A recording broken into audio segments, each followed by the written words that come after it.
So many of you asked for me to tell you how I got into PA school, so I'm gonna do it for you, finally. So you do need 4 years of undergrad, and you can basically major in anything you want as long as you take the prereqs. And that's like biochem, bio 1 and 2, chemistry 1 and 2, organic chemistry, things like that. Each school has slightly different prereqs, so make sure you check that when you're deciding what schools you want to apply to. I majored in exercise and sports science because I thought that I wanted to be a physical therapist. I shadowed in physical therapy the summer after my first year, and I realized that it wasn't for me. Luckily, a lot of the curriculum still aligned with physician assistant curriculum, so I just decided to stay in that major because I was still getting the prereqs. A lot of people, though, major in something like biology, but you literally can major in whatever you want. It really does not matter. Just check those prereqs. The next thing I had to do is see if the schools required the GRE. I personally didn't want to study too hard for the GRE because I was like really mentally unwell. So I applied to a lot of schools that did not require the GRE.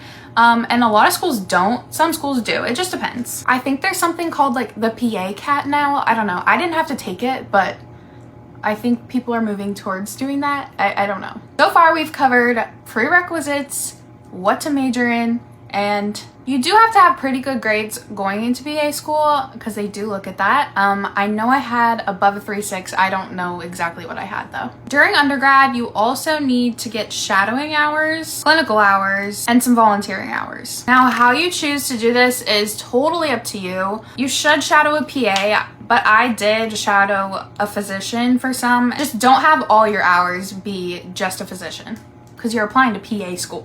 My volunteering came mostly from what I did with dance team because we did a lot of volunteering through that. As far as clinical hours, I had like over 2,000 by the time I applied because I took a gap year, which I highly recommend you do if you're going into PA school because you need those clinical hours to be competitive. I spent my gap year as a surgical assistant.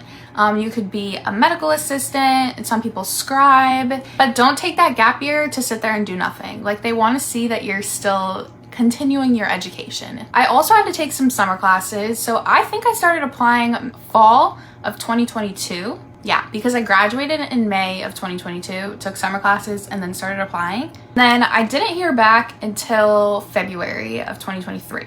I applied to as many schools as I could. You don't want to apply to 1 or 2 schools because PA school is very hard to get into, and the likelihood of you getting into your 1 or 2 top school is unlikely. So I applied to like 15 schools, I'm pretty sure. Oh, you also have to do essays. It's kind of just like college applications, essays, personal statement of why you want to become a PA, all of that type of stuff. Don't be boring and don't say I want to be a PA because I want to help people. Everybody wants to go into medicine because they want to help people, and probably everybody has had some story where their family member has gotten hurt and they've learned something from this experience and yada yada yada. So then your story sounds the same as everybody else's, you know what I mean? So just coming up with what you think is unique to you and then getting that to go on paper in a way that showcases yourself well. So once you hear from a school, you have to do an interview. I interviewed at a couple different schools. You sometimes have a group interview with like other students, and then you have one-on-one interviews with teachers. For the school I'm in right now, I actually had to do an essay on like some pathophysiology of how, I don't even know, surfactant is made. I don't know.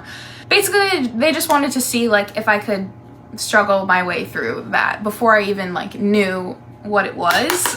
I'm gonna get my new blush. This is Tower 28 in the shade Culver Crush. Perfect little peach. Wow, that's pretty. Okay, let's not have blush behind this though. I've never owned a peachy blush though, and this is like right up my alley. I am getting blush blindness though, so I gotta stop and use my foundation brush to go over that. It's like a pressed powder and blush in one. And after you interview, some schools require you to do another interview. Other schools just like email you a result. Honestly, it takes kind of a while. Like, I interviewed, I think at the end of January, and heard like 2 weeks later. And then you start school either in May or June, or sometimes earlier, it just depends. And PA school overall is like a 27-month program, so that's like a little over 2 years. It is very crammed, so you feel dumb most of the time. I turned to my resident the other day and I was like, when you were in medical school, did you feel like you were dumb 100% of the time? And she was like, yes, absolutely. You're not doing anything wrong. You're doing great. Just keep it up. When you start feeling like you know everything, you're doing something wrong. And I was like, thank you so much. Like, if anybody's trying to apply to PA school and doesn't know where to start, etc., let me know. I really don't get all my DMs. I don't know why Instagram does this. So maybe like comment on this video or something and I'll DM you.